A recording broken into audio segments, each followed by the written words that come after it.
Hi செல்லம்ஸ், இன்னைக்கு ஒரு stuffed பன்னீர் சப்பாத்தி பார்க்கலாங்களா? அதுக்கு ஒரு கப்பு கோதுமை மாவு எடுத்து கொஞ்சம் சால்ட் போட்டு தண்ணி ஊற்றி நல்லா சாஃப்டாக சப்பாத்தி மாவை பதமாக மிக்ஸ் பண்ணி எடுத்து ஓரமாக வச்சுக்கோங்க.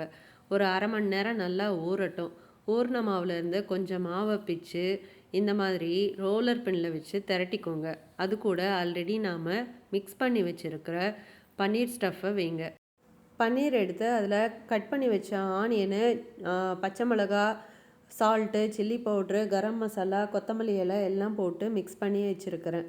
அதில் ஒரு சப்பாத்திக்கு எந்த அளவுக்கு வேணுமோ அந்த அளவுக்கு போட்டுக்கோங்க. அதை போட்டு நல்லா சப்பாத்தியை ரோல் பண்ணி கவர் பண்ணி அதை ரோலர் பின்னில் வச்சு நல்லா திரட்டிக்கோங்க. நல்லா உங்களால் எந்த அளவுக்கு தின்னாக திரட்ட முடியுமோ அந்த அளவுக்கு தேய்ச்சிக்கோங்க.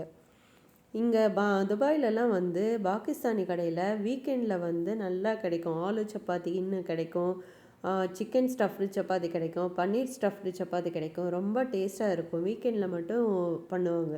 அதை ஹோம்மேடாக நம்ம இப்போ வீட்டில் ட்ரை பண்ணிகிட்ருக்கோம். உருட்டின சப்பாத்தியை ஒரு சூடான தோசைக்கல்லில் போட்டு 2 பக்கமும் எண்ணெயை நல்லா கொஞ்சம் நிறையா விடுங்க. ஏன்னா இதில் உப்பு காரம் எல்லாமே இருக்கிறதுனால நம்ம தொட்டுக்கிறதுக்கு எதுவும் தேவையில்லை. இது கூட தயிர் பச்சடி வச்சு சாப்பிட்லாம். ஆனியன் போட்டு குக்கும்பர் போட்டு தயிர் பச்சடியும் நல்லாயிருக்கும். இது ஒரு ஹெல்த்தியான ப்ரோட்டீன் ரிச் ஈஸி பிரேக்ஃபாஸ்ட். ரொம்ப ஈஸியாகவும் குயிக்காகவும் பண்ணி கொடுத்துடலாம். பசங்களுக்கும் ரொம்ப விரும்பி சாப்பிடுவாங்க. பாருங்கள் எவ்வளோ சூப்பராக சாஃப்டாக செம்மையாக வந்திருக்கு. ஸோ நீங்களும் ட்ரை பண்ணி பாருங்கள் செல்லம்ஸ். தேங்க்யூ.